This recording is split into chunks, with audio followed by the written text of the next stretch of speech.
Hi guys, let's learn about first aid. First aid is an immediate help provided to a sick or injured individual until a professional medical help arrives or become available. An example of first aid is the CPR, or what we call the cardiopulmonary resuscitation. Let's take a look at this scene for an example.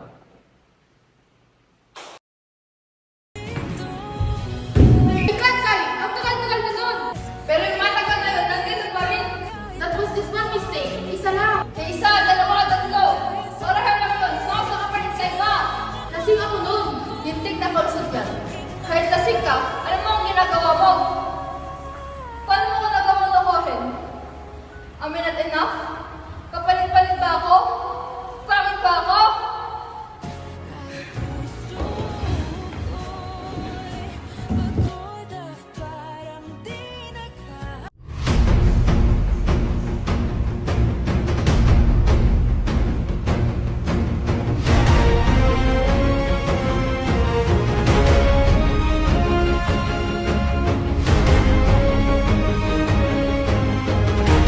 First, secure the air.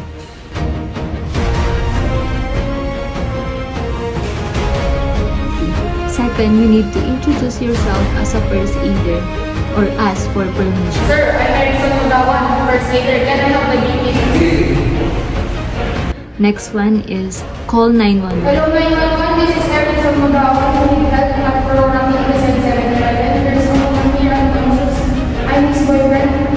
Please call back for this number for further instructions and update. Next is you need to check for responsiveness of the patient. Bebo, can you hear me? Bebo, can you hear me? Check for the airways.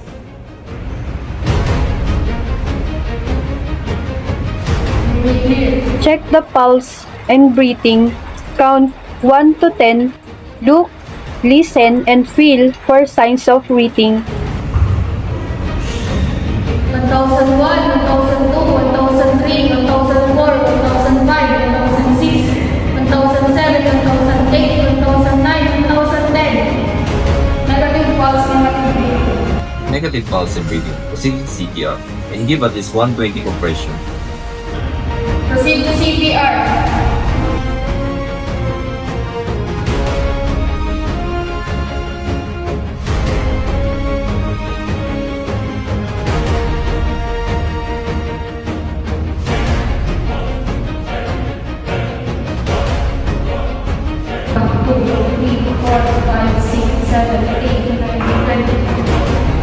Hello, sir. We are the responders from 911. What is the current situation of the patient?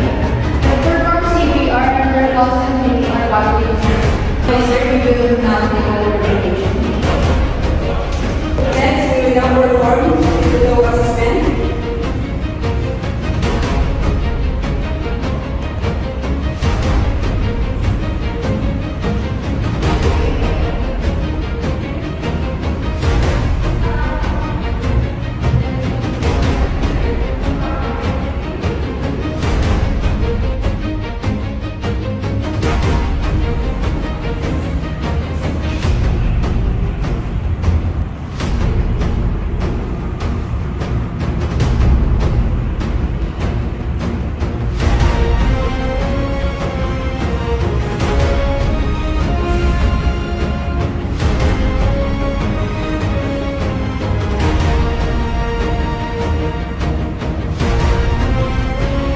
We will now perform a walking procedure.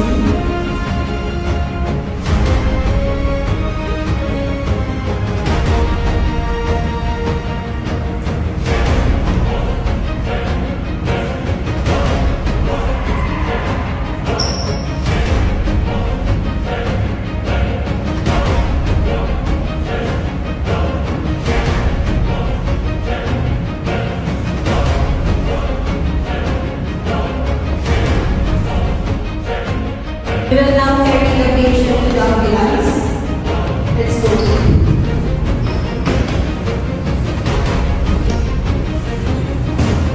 One, two, three, up. 1, 2, 3, up.